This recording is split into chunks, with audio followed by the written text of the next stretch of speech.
Escrito 127. Sus años adolescentes. Al principiar sus años adolescentes, Jesús se encontró como la cabeza, y el único sostén de una familia numerosa. Pocos años tras la muerte de su padre, habían perdido todas sus propiedades. Con el paso del tiempo, se volvió cada vez más consciente de su preexistencia, al mismo tiempo, empezó a comprender de forma más plena que estaba presente en la tierra y en la carne, con el fin expreso de revelar a su Padre del paraíso a los hijos de los hombres. Ningún adolescente que haya vivido o llegue alguna vez a vivir en este o en cualquier otro mundo, ha tenido ni tendrá nunca que resolver problemas más serios, ni dilucidar dificultades más complejas. Ningún joven de Urantia estará nunca destinado a pasar por unos conflictos tan difíciles ni por unas situaciones tan comprometidas, como las que el mismo Jesús tuvo que soportar, durante ese extenuante periodo comprendido, entre sus 15 y sus 20 años de edad. Así, tras haber probado la experiencia real de vivir estos años adolescentes en un mundo aquejado por el mal y consternado por el pecado, el Hijo del Hombre alcanzó a tener un conocimiento completo de las vivencias experimentadas por los jóvenes de todos los ámbitos de Nevadón, convirtiéndose por ello, y para siempre, en el amparo de todos los adolescentes afligidos, y desconcertados de todos los tiempos, y de todos los mundos del universo local que busquen comprensión. Lenta, pero claramente, y mediante una experiencia real, este Hijo Divino está ganando su derecho a convertirse en el soberano de su universo, en el gobernante supremo e incuestionable de todas las inteligencias creadas de todos los mundos del universo local, en el comprensivo refugio de los seres de todas las eras, cualquiera que sea el grado de sus capacidades y experiencias personales.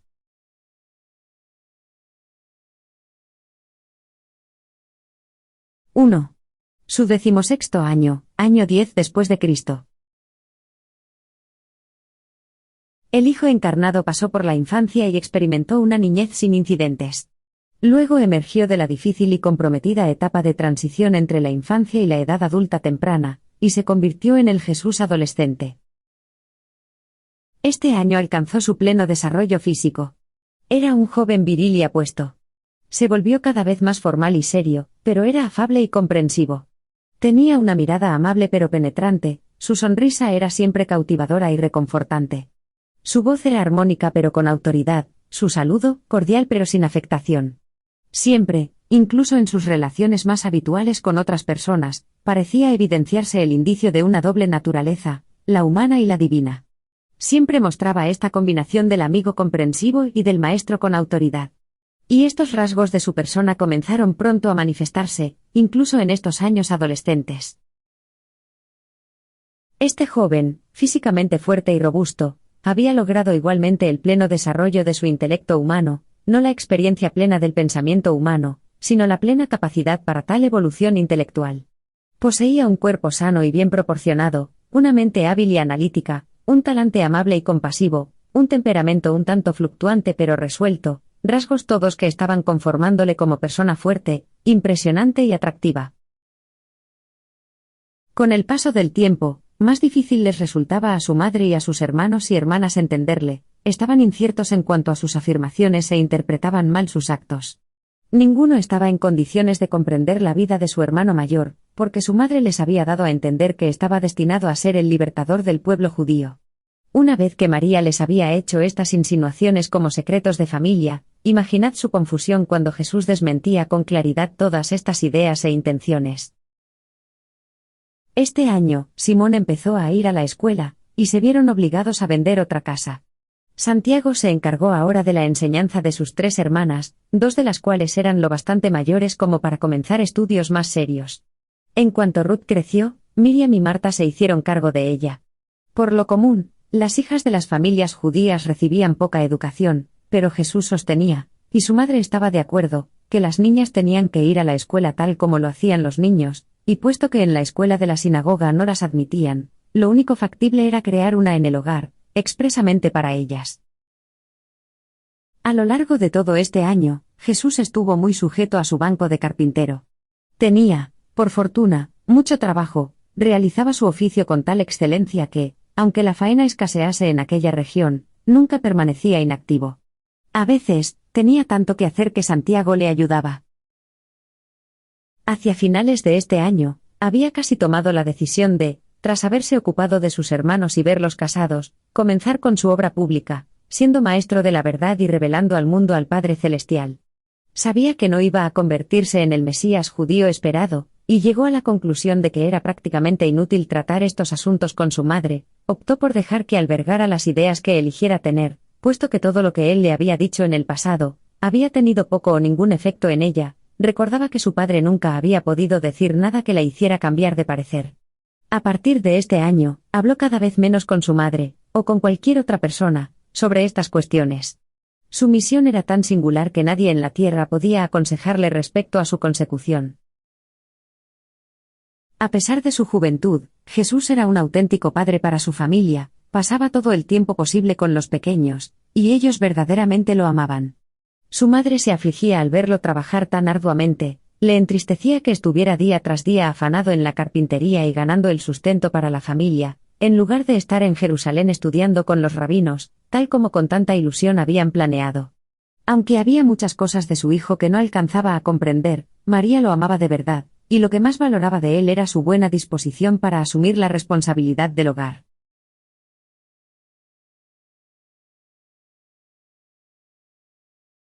II. Su 17º año, año 11 después de Cristo. En este momento, existía una gran agitación, especialmente en Jerusalén y en Judea, en apoyo de una insumisión contra el pago de impuestos a Roma. Estaba brotando un fuerte partido nacionalista, que pronto se llamaría el Partido de los Celotes. Los celotes, a diferencia de los fariseos, no estaban dispuestos a aguardar la llegada del Mesías, sino que proponían llevar las cosas a un punto crítico mediante una revuelta política. Un grupo de sus organizadores llegó a Galilea procedente de Jerusalén, y estaban realizando buenos progresos hasta que llegaron a Nazaret. Cuando fueron a ver a Jesús, él los escuchó atentamente y les hizo muchas preguntas, pero rehusó unirse al partido. Declinó por completo desvelar las razones de su no adhesión, y su negativa tuvo el efecto de disuadir a muchos jóvenes de Nazaret como él para que tampoco se afiliaran. María no escatimó esfuerzos para inducirlo a que se afiliara, pero no pudo hacerlo ceder. Llegó incluso hasta el extremo de darle a entender que su negativa a apoyar a la causa nacionalista, como ella se lo pedía, constituía una insubordinación, una violación de la promesa hecha a su regreso de Jerusalén de que estaría sujeto a sus padres, pero en respuesta a esta insinuación, él se limitó a colocar tiernamente la mano sobre su hombro, y mirándola a los ojos, le dijo: «Madre mía, ¿cómo es que actúas así?». Y María se retractó de lo dicho. Uno de los tíos de Jesús, Simón, el hermano de María, que ya se había unido a este grupo, llegaría más adelante a convertirse en oficial de la división Galilea. Y durante varios años, entre Jesús y su tío se produjo un cierto distanciamiento. Pero empezaban a gestarse problemas en Nazaret. La actitud de Jesús en estas cuestiones había dado lugar a que se creara división entre los jóvenes judíos de la ciudad. Aproximadamente la mitad de ellos se había unido a la organización nacionalista, y la otra mitad comenzó a formar un grupo opositor compuesto por patriotas más moderados, a la espera de que Jesús asumiera su liderazgo. Se sorprendieron cuando rechazó el honor que le brindaban, alegando como excusa sus pesadas obligaciones familiares, algo que todos ellos admitían.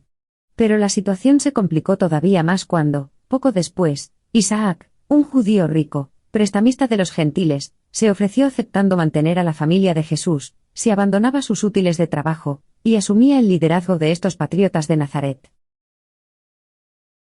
Jesús, que entonces contaba con apenas 17 años de edad, tuvo que hacer frente a una de las situaciones más difíciles y delicadas de su joven vida. Implicarse en cuestiones patrióticas resulta siempre problemático para un líder espiritual, en especial cuando éstas se complican debido a que los opresores eran cobradores de impuestos, y en este caso, se complicaban doblemente al estar la religión judía involucrada en toda esta agitación contra Roma. La posición de Jesús era incluso más difícil porque su madre y su tío, hasta su hermano menor Santiago, le instaban a unirse a la causa nacionalista. Los judíos más prominentes de Nazaret ya se habían alistado, y los jóvenes que todavía no se habían incorporado al movimiento lo harían en el momento en el que Jesús cambiara de opinión. Jesús solo contaba con un consejero sensato en todo Nazaret, su antiguo maestro, el Jazán, que le aconsejó cómo debía responder al Consejo de Ciudadanos de Nazaret, cuando estos vinieron a solicitarle respuesta con respecto a una petición pública que se había efectuado. En toda la joven vida de Jesús, esta era la primera vez que tuvo que recurrir conscientemente a un plan de acción ante la comunidad. Hasta aquel entonces, siempre había confiado en la expresión franca de la verdad para clarificar cualquier situación, pero ahora no podía ponerla enteramente de manifiesto. No podía insinuar que él era algo más que un hombre, no podía desvelar su idea de la misión que le aguardaba al llegar a una edad más adulta. Mas a pesar de estos impedimentos, su devoción religiosa y su lealtad nacional se vieron de inmediato cuestionados. Su familia estaba muy confundida, sus jóvenes amigos divididos, todos los judíos de la ciudad alborotados. Y pensar que se le culpaba a él de todo. Y cuán alejados eran sus propósitos de crear cualquier tipo de dificultades, cuanto menos de disturbios de este tipo. Había que hacer algo. Tenía que explicar su postura, y así lo hizo, con valentía y de forma diplomática para la satisfacción de muchos, aunque no de todos. Se ciñó a los argumentos ya expuestos, sosteniendo que su primer deber era hacia su familia, que una madre viuda y 8 hermanos y hermanas precisaban algo más que meramente lo que el dinero podía comprar, las necesidades físicas de la vida, que tenían derecho a la atención y la guía de un padre y que, para la tranquilidad de su conciencia, no podía desembarazarse de la obligación a la que se había visto abocado por un cruel accidente. Alabó a su madre y al mayor de sus hermanos por su disposición a liberarle de tal cometido, pero reiteró que la lealtad a su padre fallecido le impedía abandonar a la familia por mucho dinero que recibiesen para su sostén material, e hizo la inolvidable afirmación de que, el dinero no puede amar. En el curso de esta declaración, Jesús hizo varias alusiones veladas a su misión de vida, pero explicó que, al margen de que ésta fuese compatible o no con una idea militarista, había renunciado a ella junto a todo lo demás de su vida, para poder cumplir fielmente con sus obligaciones familiares.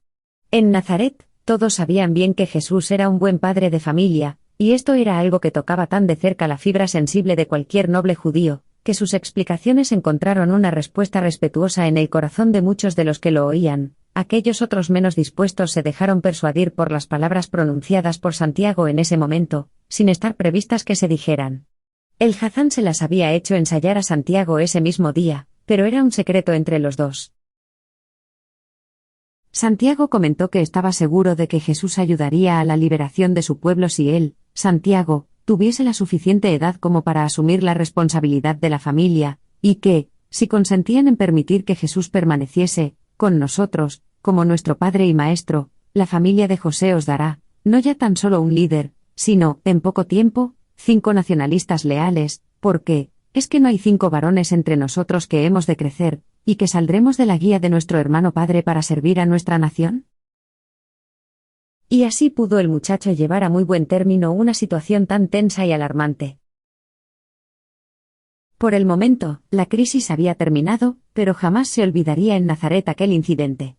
La tensión persistía, Jesús no volvió a contar con un apoyo de carácter general, la división de opiniones nunca cesó del todo. Y aquello, junto a otros sucesos que sobrevinieron más tarde, fue una de las razones principales por las que, años después, Jesús se trasladó a Cafarnaúm. En lo sucesivo, los sentimientos en Nazaret sobre el Hijo del Hombre se mantendrían divididos. Este año, Santiago completó sus estudios en la escuela, y comenzó a trabajar a tiempo completo en la carpintería de la casa. Se había convertido en una persona hábil en el uso de las herramientas, y se hizo cargo de la fabricación de yugos y arados, mientras que Jesús empezó a realizar más acabados de casas y expertos trabajos de ebanistería.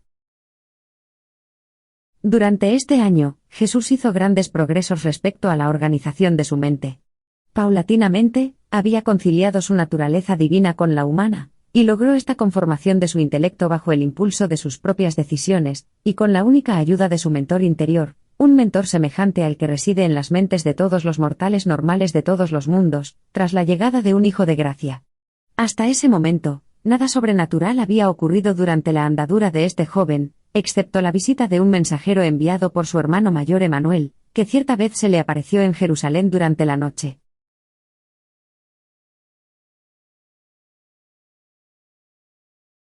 3. Su 18º año, año 12 después de Cristo. A lo largo de este año, se desprendieron de todas las propiedades familiares, salvo de la casa y del huerto. Vendieron la última parcela de una propiedad en Cafarnaúm, excepto una participación en otra, ya hipotecada. Las ganancias se emplearon para pagar los impuestos, comprar útiles de trabajo nuevos para Santiago, y pagar una parte de la antigua tienda de reparaciones y suministros de la familia, cercana a la zona de estacionamiento de las caravanas. Jesús se proponía adquirirla de nuevo, al tener Santiago ya edad suficiente para trabajar en el taller de la casa, y ayudar a María en el hogar. Al verse aliviado por el momento de la presión económica, Jesús decidió llevar a Santiago a la Pascua. Partieron para Jerusalén vía Samaria un día antes para estar solos. Fueron caminando, y Jesús iba mostrándole los lugares históricos por donde pasaban tal como su padre había hecho con él, 5 años antes en un viaje similar. Al pasar por Samaria vieron muchas cosas inusuales. Durante este viaje conversaron sobre muchos de sus problemas, personales, familiares y nacionales. Santiago era un muchacho de carácter religioso, y aunque no estaba enteramente de acuerdo con su madre con respecto a lo poco que sabía de los planes relacionados con el proyecto de vida de Jesús, anhelaba que llegara el momento en el que fuese capaz de asumir la responsabilidad de la familia, para que Jesús pudiese comenzar su misión. Le estaba muy agradecido a Jesús por llevarle a la Pascua, y hablaron sobre el futuro más a fondo que nunca. Jesús estuvo pensando mucho mientras cruzaban Samaria, particularmente en Betel y cuando bebían en el pozo de Jacob. Conversó con su hermano acerca de las tradiciones de Abraham, Isaac y Jacob.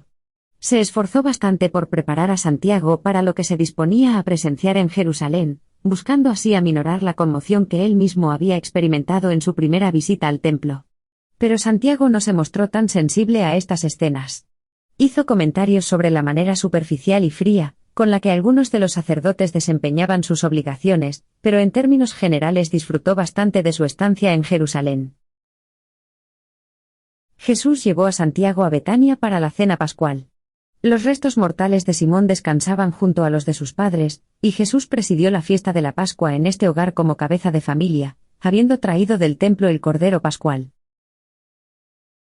Tras la cena pascual, María se sentó a conversar con Santiago, al tiempo que Marta, Lázaro y Jesús hablaban hasta muy entrada la noche. Al día siguiente, asistieron a los oficios del templo, y se recibió a Santiago en la comunidad de Israel. Aquella mañana, al detenerse en la cumbre del Monte de los Olivos para echar una mirada al templo, mientras que Santiago manifestaba su admiración, Jesús contemplaba Jerusalén en silencio. Santiago no alcanzaba a comprender la conducta de su hermano. Aquella noche regresaron de nuevo a Betania, y habrían partido para su casa al día siguiente, a no ser por la insistencia de Santiago de volver a visitar el templo, con la justificación de que quería escuchar a los maestros. Y aunque esto era cierto, para sus adentros lo que deseaba era ver a Jesús participar en los debates, tal como se lo había oído decir a su madre. Así pues, fueron al templo y presenciaron estos debates, pero Jesús no formuló pregunta alguna. A esta mente de hombre y Dios que despertaba, todo aquello le parecía tan pueril e irrelevante que solo podía compadecerse de ellos. A Santiago le decepcionó que Jesús no dijera nada. Ante sus preguntas, Jesús se limitó a responder: «Aún no ha llegado mi hora». Al día siguiente, hicieron el viaje de vuelta por Jericó y el valle del Jordán, y Jesús, en el camino, relató muchas cosas, entre ellas su anterior viaje por esta carretera cuando tenía 13 años. A su regreso a Nazaret, Jesús comenzó a trabajar en la antigua tienda de reparaciones de la familia, y se sintió muy feliz al poder encontrarse a diario con tantas personas de todas partes del país y de regiones circundantes. Jesús amaba realmente a la gente común y corriente. Cada mes hacía sus pagos por la tienda, y con la ayuda de Santiago, continuó proveyendo el sustento a su familia. Varias veces al año, cuando no había presente ningún visitante que desempeñara tal función, Jesús continuaba en la sinagoga con la lectura de las Escrituras el día del Sabbat, ofreciendo en muchas ocasiones sus comentarios sobre las lecciones, si bien, seleccionaba normalmente los pasajes de tal manera que no los precisaban. Era tan hábil disponiendo el orden de la lectura de los distintos pasajes, que estos se iluminaban entre sí. En las tardes del Sabbat, si el tiempo lo permitía, nunca dejaba de llevar a sus hermanos y hermanas a dar paseos por el campo. Por esta época, el Hazán creó una agrupación juvenil para charlar de temas filosóficos. Se reunían en la casa de los distintos miembros y, a menudo, en la del mismo Hazán. Jesús se convirtió en un miembro prominente de este grupo, logrando así recuperar, ante las personas de su comunidad, parte del prestigio perdido durante las recientes disputas nacionalistas. A pesar de que llevaba una vida social limitada, no la desatendía por completo. Contaba con afables amigos y admiradores incondicionales entre los jóvenes y las jóvenes de Nazaret. En septiembre, Elizabeth y Juan vinieron a visitar a la familia de Nazaret. Juan, que había perdido a su padre, pretendía regresar a las colinas de Judea para dedicarse a la agricultura y a la cría de ovejas, a no ser que Jesús le recomendara que permaneciese en Nazaret, para iniciarse en la carpintería o en cualquier otro tipo de trabajo. Juan y su madre desconocían que la familia de Nazaret estaba prácticamente sin dinero. Cuanto más hablaban María e Elizabeth de sus hijos, más se convencían de que sería bueno que los dos jóvenes trabajaran juntos y se viesen más a menudo. Jesús y Juan mantuvieron muchas charlas, tratando temas de carácter muy privado y personal. Al finalizar estas conversaciones, los dos decidieron no volver a verse hasta que se encontrasen durante su ministerio público, una vez que el Padre Celestial los hubiese llamado para comenzar su labor. Juan quedó extraordinariamente impresionado por lo que vio en Nazaret, y se dio cuenta de que debía regresar a su casa y trabajar para mantener a su madre. Se convenció de que formaría parte de la misión de vida de Jesús, pero vio que Jesús iba a estar ocupado muchos años dedicándose a su familia, se alegró por ello mucho de regresar a su hogar, y aplicarse al cuidado de su pequeña granja, y a atender las necesidades de su madre. Y Juan y Jesús no volvieron a verse nunca más hasta aquel día junto al Jordán, en el que el Hijo del Hombre se presentó para ser bautizado. La tarde del sábado, día 3 de diciembre de este año, la muerte golpeó a esta familia de Nazaret por segunda vez. Su hermano menor, el pequeño Amós, murió tras una semana de enfermedad que le provocaba fiebres altas. Después de pasar este momento de dolor con su hijo primogénito como único sostén, María reconoció finalmente y en todo su sentido que Jesús constituía para ellos un auténtico padre de familia, y en verdad era un excelente padre. Durante 4 años, su nivel de vida había ido constantemente decreciendo, cada año que pasaba, más sentían las estrecheces de una pobreza que iba en aumento. Al finalizar este año, hicieron frente a una de las experiencias más difíciles de toda su ardua lucha. Santiago aún no había empezado a percibir muchos ingresos, y los gastos funerarios sumados a todo lo demás les dejaron consternados. Si bien, Jesús se limitaba a decir a su inquieta y afligida madre, «Madre María, la pena no nos servirá de ayuda, todos estamos haciendo lo que podemos, y quizás, la sonrisa de una madre pueda animarnos a hacerlo incluso mejor». Día tras día, la esperanza de tiempos mejores nos da fuerzas para acometer nuestras tareas. Su optimismo, recio y práctico, era verdaderamente contagioso, todos los niños vivían con la ilusión de tiempos y cosas mejores. Y esta esperanzadora valentía contribuyó poderosamente a desarrollar en ellos, a pesar de su descorazonadora pobreza, unos caracteres fuertes y nobles. Jesús poseía la habilidad de poner en funcionamiento todas las capacidades de su mente, de su alma y de su cuerpo para llevar a cabo de inmediato la tarea que le ocupaba. Podía concentrar su reflexiva mente en el problema concreto que deseaba resolver, y ello, unido a su paciencia incansable, lo hizo capaz de resistir con serenidad las pruebas de una existencia mortal difícil, vivir como si estuviera viendo a aquel que es invisible.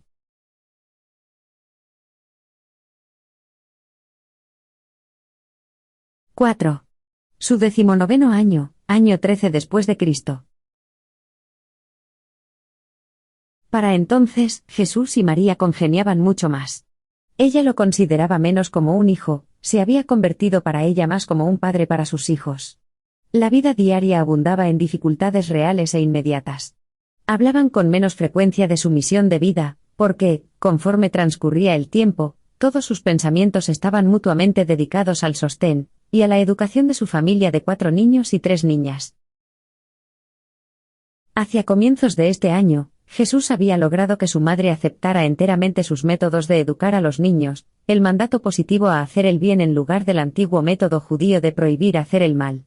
En la casa y durante toda su andadura pública como maestro, Jesús constantemente usó una exhortación de tipo positivo. Siempre y en todas partes decía, haréis esto, deberíais hacer aquello. Nunca empleaba el modo negativo de impartir enseñanzas, derivado de los viejos tabúes. Se abstenía de hacer hincapié en el mal prohibiéndolo, mientras que exaltaba el bien preceptuando que se realizara. En este hogar, se trataban todos y cada uno de los asuntos relacionados con el bienestar de la familia en el momento de la oración.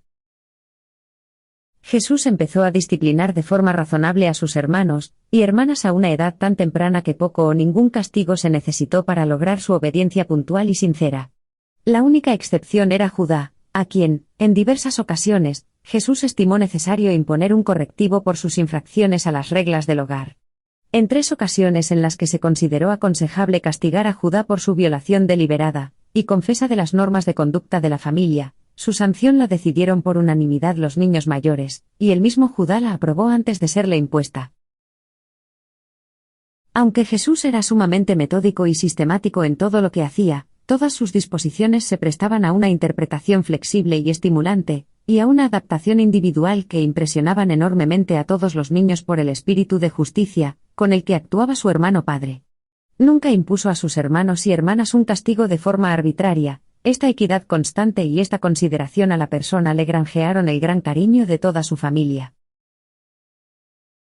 Santiago y Simón crecieron procurando seguir la estrategia de Jesús de apaciguar a sus belicosos, y a veces furiosos, compañeros de juegos mediante la persuasión y la no confrontación, y tuvieron bastante éxito, si bien, aunque José y Judá aceptaban estas enseñanzas del hogar, se daban prisa en defenderse cuando se veían agredidos por sus compañeros. Judá era particularmente culpable de quebrantar el espíritu de estas enseñanzas.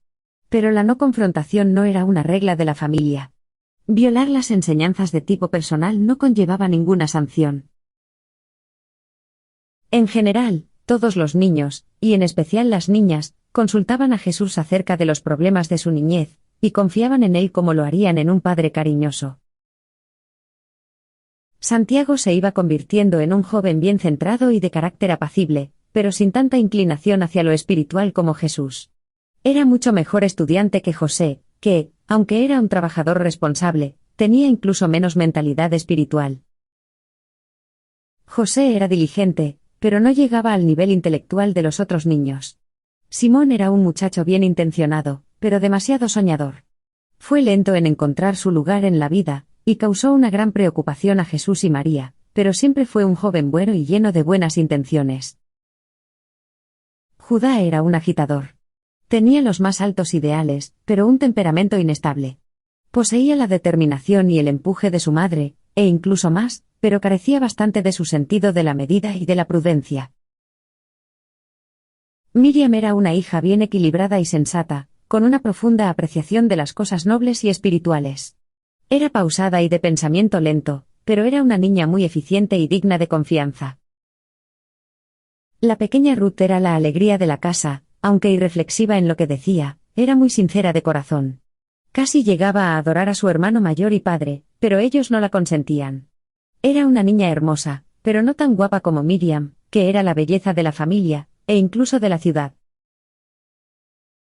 A medida que transcurría el tiempo, Jesús hizo mucho por reformar y modificar las enseñanzas y las prácticas de la familia relativas a la observancia del Sabbat, y a otros muchos aspectos de la religión. María dio su sincera aprobación a todos estos cambios. Para entonces, Jesús se había convertido en el indiscutible padre de la casa. Este año, Judá empezó a asistir a la escuela, y Jesús tuvo necesariamente que vender su arpa para sufragar los gastos. Así desapareció el último de sus motivos de ocio.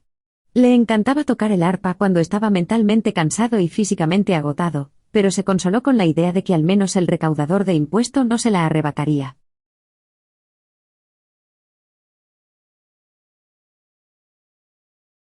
—5. Rebeca, la hija de Esdras. Aunque Jesús era pobre, su posición social en Nazaret no había menguado de ninguna manera. Era uno de los jóvenes más destacados de la ciudad, y la mayoría de las jóvenes lo tenían en alta consideración. Al ser Jesús un magnífico ejemplo de hombre físicamente robusto y saludable e intelectual, y dada su reputación como guía espiritual, no resultaba extraño que Rebeca, la hija mayor de Esdras, un rico mercader y tratante de Nazaret, se diera cuenta de que poco a poco se estaba enamorando de este hijo de José. Primero confió sus sentimientos a Miriam, la hermana de Jesús, y Miriam, a su vez, se lo dijo a su madre. María se sintió muy agitada. Estaba a punto de perder a su hijo que se había convertido ahora en un indispensable padre de familia para ellos.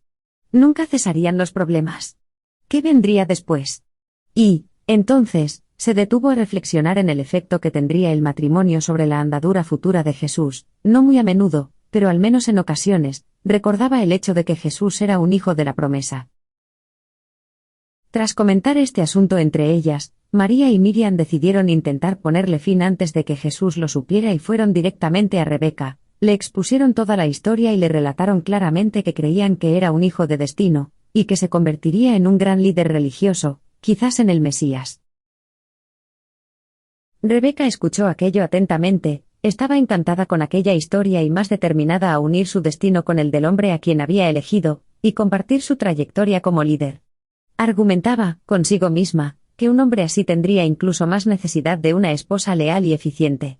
Interpretó los intentos de María por disuadirla como una reacción natural ante el temor de perder al cabeza y único sostén de su familia, pero sabiendo que su padre aprobaba la atracción que sentía por el hijo del carpintero, consideró acertadamente que él facilitaría gustosamente a la familia ingresos suficientes, con los que compensar ampliamente la pérdida de las retribuciones de Jesús. Cuando su padre estuvo de acuerdo con estos planes, Rebeca mantuvo otras reuniones con María y Miriam, pero al no obtener su apoyo, se tomó la libertad de acudir directamente a Jesús. Lo hizo con la colaboración de su padre, que invitó a Jesús a su casa para la celebración del 17º cumpleaños de Rebeca. Jesús escuchó con atención y benevolencia el relato de lo sucedido, primero a través del padre de Rebeca, y luego por ella misma. Contestó amablemente que ninguna cantidad de dinero podría reemplazar su obligación personal de criar a la familia de su padre, de cumplir con el más sagrado de los deberes humanos, la lealtad a tu propia carne y a tu propia sangre. El padre de Rebeca se sintió profundamente conmovido por las palabras que expresaban la devoción de Jesús a la familia y se retiró de la reunión. El único comentario que hizo a María, su esposa, fue: «No podemos tenerle como hijo, es demasiado noble para nosotros». Comenzó entonces aquella memorable charla con Rebeca. Hasta ese momento de su vida, Jesús, en sus relaciones, había hecho poca distinción entre muchachos y muchachas, entre hombres y mujeres jóvenes.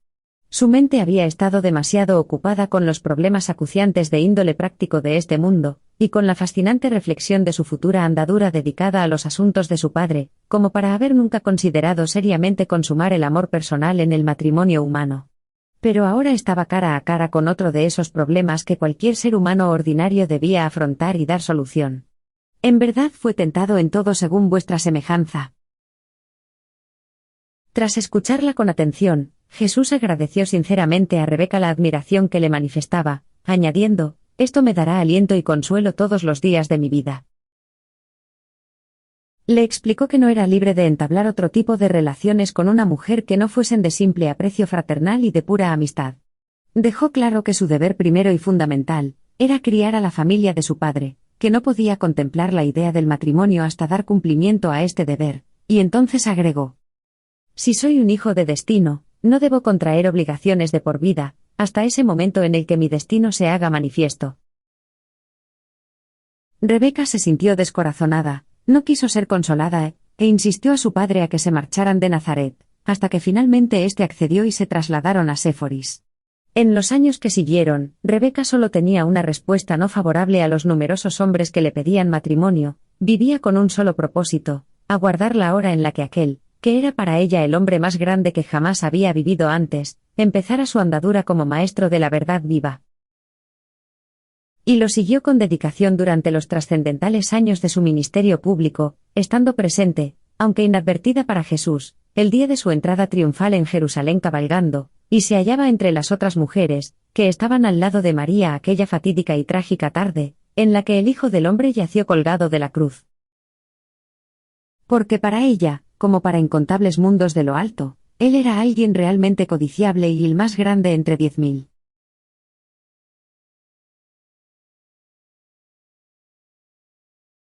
¡6! Su 20º año, año 14 después de Cristo. La historia del amor que sentía Rebeca por Jesús fue objeto de murmuración, primero en Nazaret y luego en Cafarnaúm, de manera que, aunque en los años que siguieron numerosas mujeres amaron a Jesús, al igual que lo amaban los hombres, nunca más tuvo que rechazar que alguna otra buena mujer le hiciera el ofrecimiento personal de su cariño.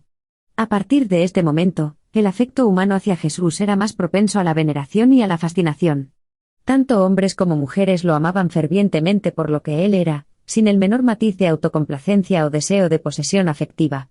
Pero durante muchos años, siempre que se hacía el relato de la persona humana de Jesús, se narraba el cariño de Rebeca hacia él.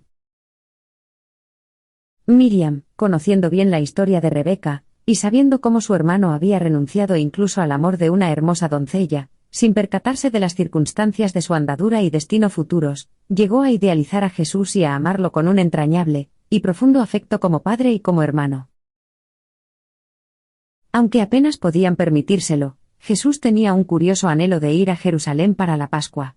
Conociendo su reciente experiencia con Rebeca, su madre le instó prudentemente a que hiciera el viaje.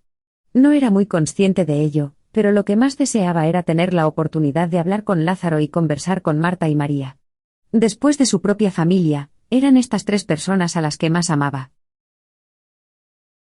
Al hacer este viaje a Jerusalén, tomó el camino de Megido, Antípatris y Lida, recorriendo en parte la misma ruta seguida por sus padres cuando lo trajeron de vuelta a Nazaret desde Egipto. Durante el trayecto a la fiesta de la Pascua, que le llevó 4 días, pensó mucho sobre los sucesos acaecidos en el pasado en Megido y en sus alrededores, el campo de batalla internacional de Palestina. Jesús pasó por Jerusalén, deteniéndose solamente para mirar el templo y la gran concurrencia de visitantes. Sentía una aversión extraña y creciente por este templo, construido por Herodes, con sus sacerdotes designados por motivos políticos. Por encima de todo, deseaba ver a Lázaro, Marta y María.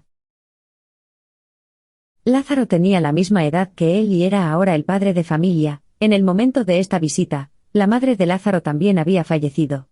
Marta era algo más de 1 año mayor que Jesús, mientras que María, 2 años más joven. Y Jesús era para los tres su idolatrado modelo de perfección. En esta visita tuvo lugar uno de esos brotes periódicos de rebelión contra la tradición, la expresión de su indignación contra aquellas prácticas ceremoniales que para Jesús daban una imagen falsa de su Padre de los cielos. Al no saber que Jesús iba a venir, Lázaro se había dispuesto a celebrar la Pascua con unos amigos en un pueblo colindante situado en la carretera que conducía a Jericó. Jesús sugirió entonces que celebraran la fiesta allí donde estaban, en la casa de Lázaro. Pero, dijo Lázaro, no tenemos cordero pascual. Y entonces, Jesús hizo una larga y convincente exposición para demostrar que aquellos rituales infantiles y sin sentido, no eran realmente del interés del Padre. Tras una solemne y ferviente oración, se levantaron y Jesús dijo: «Dejad que las mentes pueriles y ensombrecidas de mi pueblo sirvan a su Dios como Moisés ordenó, es mejor que lo hagan.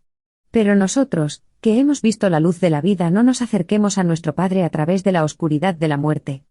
Seamos libres ante el conocimiento de la verdad del amor eterno de nuestro Padre». Aquella tarde, hacia el ocaso, los 4 se sentaron y participaron de la primera fiesta de Pascua celebrada por judíos devotos sin el cordero pascual. El pan ácimo y el vino se habían preparado para esta Pascua, y Jesús sirvió a sus acompañantes estos símbolos, que denominó el pan de vida y el agua de vida, comiendo en solemne conformidad con las enseñanzas que se acababan de impartir. Jesús se acostumbró a llevar a cabo este rito sacramental cada vez que visitaba Betania. Cuando volvió a su casa, se lo contó todo a su madre. Ella se escandalizó al principio, pero paulatinamente fue entendiendo su punto de vista. No obstante, se sintió muy aliviada cuando Jesús le aseguró que no tenía la intención de introducir esta nueva idea de la Pascua en su familia. En el hogar, con los niños, continuó año tras año comiendo la Pascua según la ley de Moisés. Fue durante este año cuando María mantuvo una larga conversación con Jesús acerca del matrimonio. Le preguntó con claridad si se casaría en caso de que estuviese libre de sus responsabilidades familiares. Jesús le explicó que, puesto que el deber inmediato le impedía hacerlo, poca consideración le había dado a tal asunto. Jesús expresó sus dudas de que alguna vez llegara a adquirir este estado. Dijo que todas estas cosas debían aguardar mi hora, el momento en el que la obra de mi Padre ha de comenzar. Habiendo decidido que no iba a ser padre de hijos carnales, recapacitó muy poco sobre el tema del matrimonio humano. Este año reemprendió la tarea de entrelazar aún más sus naturalezas humana y divina, en una individualidad humana sencilla y efectiva. Y siguió creciendo en estatura moral y entendimiento espiritual. Aunque, salvo su casa, No les restaba propiedad alguna en Nazaret. Este año recibieron una pequeña ayuda económica por la venta de una participación en una propiedad de Cafarnaúm. Era lo último que quedaba de todos los bienes inmuebles de José. El trato respecto a este inmueble de Cafarnaúm se llevó a cabo con un constructor de embarcaciones llamado Zebedeo. José se graduó de la escuela de la sinagoga, y se preparó para empezar a trabajar en el pequeño banco del taller de carpintería de la casa. Aunque el patrimonio de su padre se había agotado, había expectativas de tener éxito en su lucha contra la pobreza, ya que 3 de ellos estaban ahora trabajando con regularidad. Jesús se está convirtiendo con rapidez en un hombre, no simplemente en un hombre joven, sino en un adulto. Ha aprendido bien a cumplir con sus obligaciones. Sabe sobreponerse a las desilusiones. Soporta con fortaleza la frustración de sus planes y el fracaso de sus objetivos. Ha aprendido a ser equitativo y justo incluso ante la injusticia. Está aprendiendo a adaptar sus ideales de vida espiritual a las exigencias prácticas de la existencia terrenal. Está aprendiendo a forjar planes en cuanto a la realización de su más elevado y alejado objetivo de idealismo mientras se esfuerza por trabajar para la consecución de unos imperiosos objetivos, más cercanos e inmediatos. Está firmemente adquiriendo la capacidad de adaptar sus aspiraciones a las exigencias comunes de las circunstancias humanas. Casi domina el modo de utilizar la energía que le provee el impulso espiritual para modificar el engranaje de la realización material. Lentamente está aprendiendo a vivir la vida celestial, mientras continúa viviendo la terrenal. Cada vez más sigue la guía final de su Padre Celestial, mientras asume el papel paterno de guiar y dirigir a los hijos de su familia terrenal. Está adquiriendo la experiencia de arrancar la victoria de las garras mismas de la derrota, está aprendiendo a transformar las dificultades del tiempo en los triunfos de la eternidad. Y así, conforme transcurren los años, este joven de Nazaret continúa experimentando la vida tal como se vive en la carne mortal en los mundos del tiempo y del espacio. Vive una vida completa, típica y plena en Urantia. Dejó este mundo habiendo madurado en las experiencias que sus criaturas adquieren durante los cortos y arduos años de su primera vida, de la vida en la carne. Y toda esta experiencia humana es propiedad eterna del soberano del universo. Él es nuestro hermano comprensivo, nuestro amigo compasivo, nuestro soberano experimentado y nuestro Padre misericordioso. Siendo niño, acumuló una inmensa cantidad de conocimientos, siendo joven, ordenó, clasificó y correlacionó esta información, y ahora, siendo hombre empieza a organizar estas pertenencias mentales como preparación para usarlas en su futura enseñanza, ministerio y servicio en beneficio de sus semejantes mortales de este mundo, y de todas las demás esferas habitadas de todo el universo de Nevadón. Nacido en el mundo como un niño de su entorno, ha vivido su niñez y ha pasado por las etapas sucesivas de la juventud y de la edad adulta temprana. Ahora se encuentra en el umbral de la plena madurez, con una amplia experiencia de la vida humana, lleno de comprensión de la naturaleza humana, y de compasión por las flaquezas de ésta. Se está convirtiendo en un experto conocedor del arte divino de revelar a su Padre del paraíso, a las criaturas mortales de todas las eras y etapas de desarrollo. Y ahora como hombre maduro, como un adulto del mundo, se prepara para continuar con su misión suprema de revelar a Dios a los hombres, y de guiar a los hombres a Dios.